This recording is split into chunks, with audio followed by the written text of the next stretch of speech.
How are we doing today, Chicago Cubs fans? And we are back with another edition of Cubs Daily. My name is Steven Ryan. Unfortunately, the weather here in the Chicagoland area did not allow for baseball to happen yesterday, so the game is going to be rescheduled for August.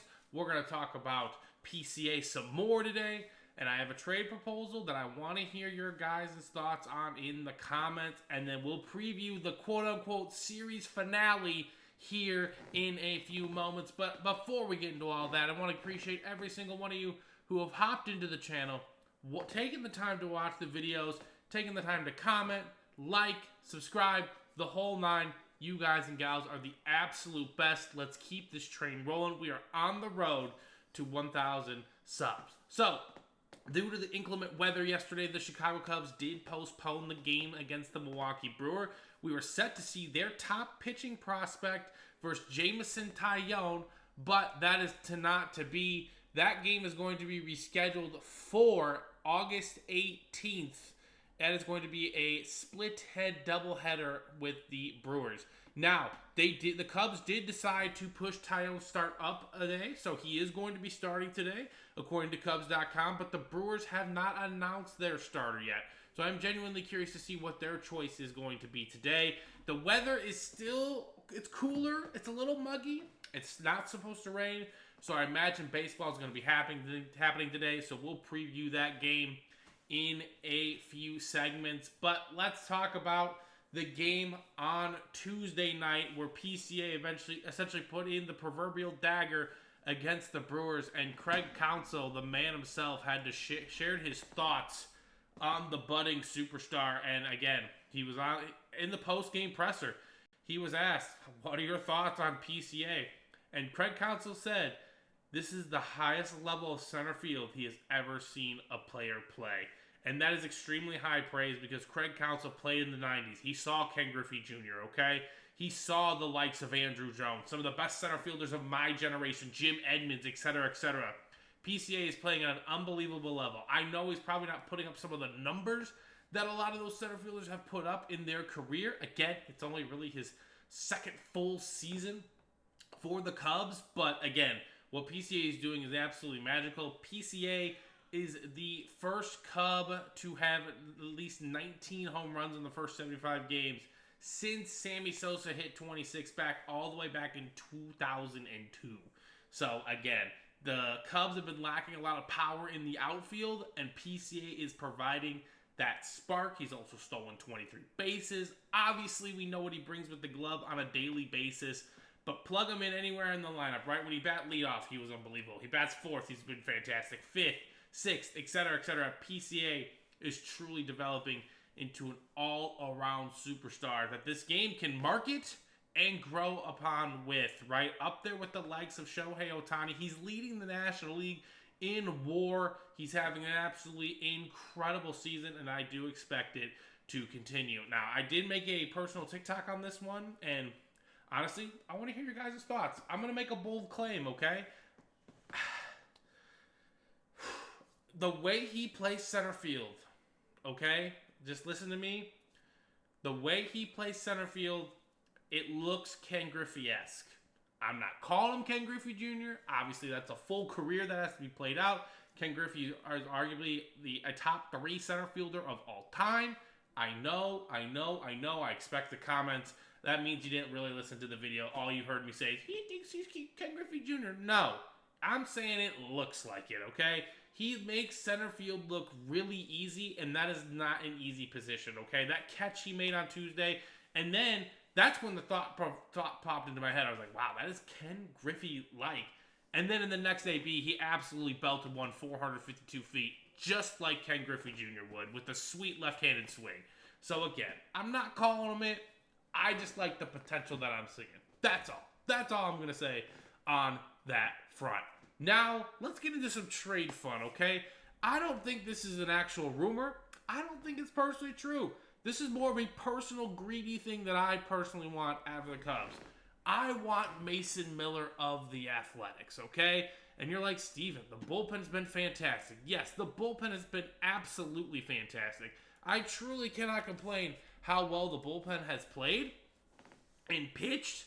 But again, I'm just a firm believer that when October hits, that's when it all hits the fan, right? Like, Danny Palencia could have a great rest of the year. He still never pitched in October. Not that Mason Miller's pitched in October either. But I would really, really like this bullpen if there was Mason Miller in the 9th, Danny Palencia or Porter Hodge in the 7th and 8th, and then Ryan Presley and everyone else can kind of just be fillers, just in case, the starter can't go too long or anything like that. So I have cooked up a little trade proposal. Again, I want to hear your guys and gals' thoughts in the comment section. I know we probably need a starter more, but I want to go get Mason Miller. The Athletics are in last in the AL West, and honestly, there's a lot of control on Mason Miller, so there's a lot of value to be had. The Cubs have a lot of minor leaguers that need to find a major league roster. I'm just going to be honest with you, because it's not going to be with the Chicago Cubs, right? If you take a look at the top 30 prospects in the Cubs organization, you got Owen Cassey. He's an outfielder. He's ready to come up. You got Kevin Alcantara. He's ready to come up as well. These guys are not going to have homes, especially if we re-sign Kyle Tucker and Pete Crow Armstrong. And obviously, Ian Happ's been one of the mainstays of the franchise for a very, very long time. So let's take a look at this trade. Again, I expect you guys and gals to shred it in the comments. I'm not too concerned on that front. But here is what I'm thinking, okay? I'm giving the Athletics 3 players minimum, and I'm willing to throw in fillers as well. Mason Miller is an absolutely fantastic closer. He throws 103. He's got great swing and miss stuff. I want him to secure games at Wrigley Field. So, I'm thinking Cassey or Alcantara.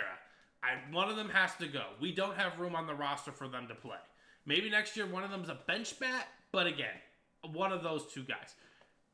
James Triantos or Rojas. These guys are in the lower levels of the minor league, but they're young, they're talented infielders, and again, the Cubs infield looks pretty set. I'm going to say that right now. We got Dansby Swanson for a few more years. We're going to probably extend Nico Horner.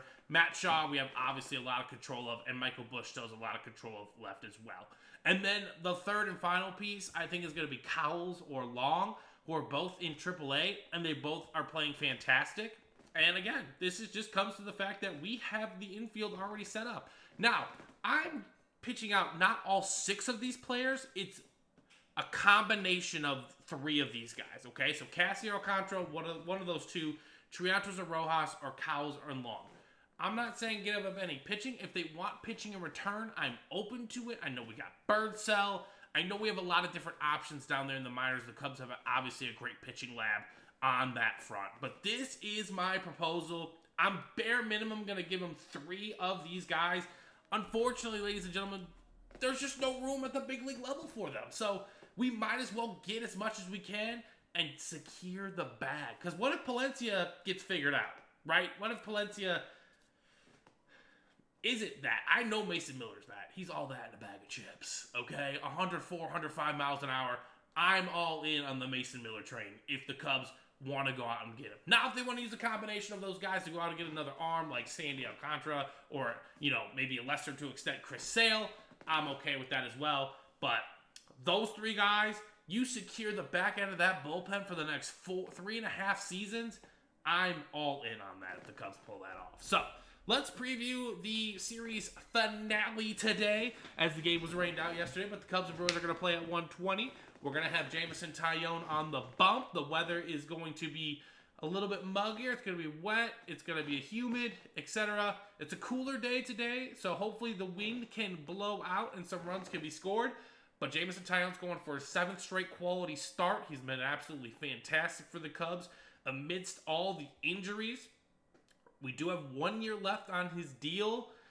Again, the Cubs have really orchestrated this roster nicely. They've really set it up nicely. If we can extend Kyle Tucker, extend PCA, we can have a really solid core foundation for a lot of years to come, especially as the rest of the NL Central is kind of resetting or re-gauging. Like, the Reds' offense has been spectacular, but their pitching has been The Cardinals, they're going to be looking to trade people and retool. The Brewers are solid, obviously, but they're going to be figuring things out as they go along. And the Pirates are just wherever the Pirates are. So, either way, the Cubs can take a stranglehold of the NL Central for at least the next 3 years if they make the right moves, which they continue to do. So, that's going to do it for Cubs Daily today. Again, ladies and gentlemen, I appreciate everyone who's liked the video, subscribed to the channel, continue to show that support. You guys are the absolute best.